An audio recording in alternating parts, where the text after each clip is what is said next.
এবার হয়েছে।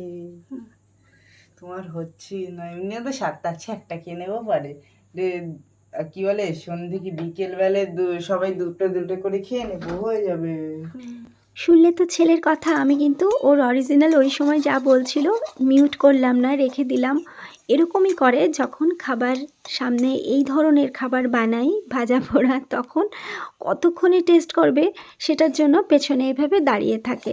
তো আমি ভাবিনি এটা খেতে এত ভালো হবে। প্রথম যদি মনে মনে কল্পনা করা হয় এরকম একটা জিনিস বানাবো, আর সেটা প্রথমবার বানাচ্ছি, একটু তো টেনশন থাকে আদৌ আমি যেরকম কল্পনা করছি সেরকম হবে কি না। সেই টেনশানে কিন্তু আমি প্রথম থেকে ভিডিওটা করিনি। আমি মুখে বলে দিচ্ছি, প্রথমে কড়াইয়ে তেল দিয়েছিলাম, তেলটা গরম করে আদা এবং কাঁচা লঙ্কা বাটা দিয়ে একটু ভাজা ভাজা করে গ্রেট করা ফুলকপি দিয়েছিলাম, পরিমাণ মতো লবণ হলুদ দিয়ে নাড়াচাড়া করে কম আঁচে একটু রান্না করে ময়দা ছিটিয়ে দিয়েছিলাম অল্প একটু, যাতে আঠালো ভাবটা হয়। শেষে ভাজা মশলার গুঁড়ো এবং ধনেপাতা দিয়ে গ্যাসটা অফ করে দিয়েছিলাম। পুরোপুরি ঠান্ডা হলে আমি ময়দা দিয়ে একটা ডো বানিয়ে নিয়েছিলাম, ময়দা একটু লবণ দিয়েছিলাম, একটু তেল, তারপর জল দিয়ে মাখিয়ে নিয়েছিলাম শক্ত করে।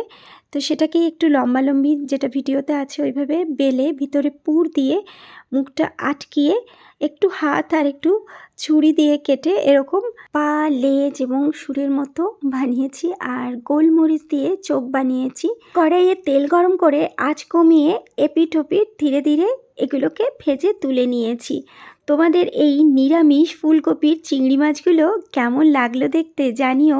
ফিরে আসবো অন্য কোনো ভিডিও নিয়ে আবার অন্য কোনো সময়। এখনকার মতো টাটা, সকলে সুস্থ থেকো।